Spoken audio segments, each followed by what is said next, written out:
अस्सलामु अलैकुम वरहमतुल्लाहि वबरकातुहू। आज हरूफ लीन और हरूफ मद्दा के बारे में जानना है कि हरूफ लीन और हरूफ मद्दा कौन कौन से हैं और कितने हैं और उनको किस तरीके से पढ़ते हैं। हरूफ लीन दो हैं, वाव और या। लीन के माना है नरम, यानी इन दो हरूफ को नरम आवाज़ के साथ जल्दी अदा करना है। और ये कब लीन बनेंगे? जब इन दोनों से पहले ज़बर आएगा, जैसे हमज़ा वाव ज़बर औ, हमज़ा या ज़बर आई, इन दोनों को जल्दी पढ़ेंगे और नरम आवाज़ के साथ, क्योंकि इन दोनों की आवाज़ सख्त उस वक्त होती है जब इन दोनों पर तशदीद आता है। जब तशदीद आएगा तो इसको पढ़ेंगे हमज़ा वाव ज़बर अव, या इसी तरीके से या पर तशदीद होगी तो हमज़ा या ज़बर अय्य। लेकिन जब इन पर जज़म लगेगी और उससे पहले ज़बर आएगा तो ये लीन बनेंगे और इनको जल्दी पढ़ेंगे। हमज़ा वाव ज़बर औ, हमज़ा या ज़बर आई, हमज़ा वाव ज़बर औ फा ज़ेर फ़ी, ये वाव से पहले हमज़ा पर ज़बर आ रहा है, वाव को जल्दी पढ़ेंगे औ फ़ी। तो अगर इस वाव से पहले हम पेश लगा के पढ़ेंगे ऊ फ़ी, फिर इसको खींचेंगे ऊ फ़ी, इस तरीके से पढ़ेंगे। हरूफ मद्दा तीन हैं, अलिफ या वाव। मद के माना है खींचना, यानी इन तीनों हरूफ को खींच के पढ़ेंगे, अलिफ को, या को, वाव को। और वो कब खींचेंगे? अलिफ उस वक्त खींचेंगे, यानी अलिफ उस वक्त मद्दा बनेगा जब अलिफ से पहले हर्फ पर ज़बर आ रहा हो। जैसे हम पढ़ेंगे हमज़ा अलिफ ज़बर आ, या बा अलिफ ज़बर बा। यहाँ अलिफ से पहले हमज़ा पर ज़बर है तो अलिफ मद्दा होगा, यहाँ अलिफ से पहले बा पर ज़बर है तो अलिफ मद्दा बनेगा, इसको खींच कर पढ़ेंगे। या मद्दा किस वक्त होगी? या के ऊपर जज़म लगाएंगे, अलिफ के ऊपर जज़म नहीं लगाएंगे। अलिफ को खाली रखेंगे तो ही वो मद्दा बन सकती है, क्योंकि जब अलिफ पर जज़म लगाएंगे तो वो अलिफ नहीं रहेगा, अलिफ हमेशा खाली होता है। तो इस अलिफ के ऊपर जज़म नहीं लगाएंगे, यानी हरूफ मद्दा जो तीन हैं, अलिफ या वाव के ऊपर जज़म लगेगी, अलिफ के ऊपर जज़म नहीं लगेगी, अलिफ हमेशा खाली होता है।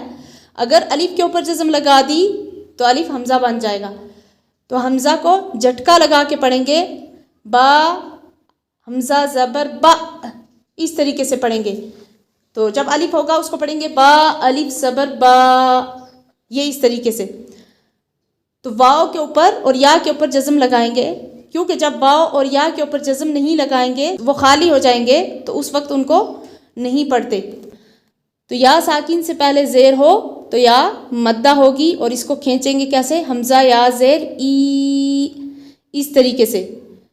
तो अगर इससे पहले ज़बर होगा फिर ये लीन बनेगी, इसको नहीं खींचेंगे। हमज़ा या ज़बर आई, ये लीन है, हमज़ा या ज़ेर ई, ये या मद्दा है।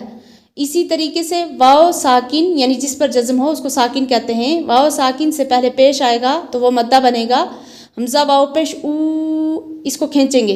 अगर ये लीन बनाएंगे फिर हमज़ा वाव ज़बर औ, यानी हमज़ा के ऊपर जो पेश था वो गिरा के ज़बर लगा दिया। अब हमज़ा वाव ज़बर औ जो पढ़ा ये लीन है और इसको जल्दी पढ़ेंगे। लीन में भी ये दोनों साकिन होंगे और हुरूफ मद्दा में भी ये दोनों साकिन होंगे। जैसे या लैतनी, ये जो लफ्ज़ आ रहा है इसमें एक या लीन है, एक या मद्दा है।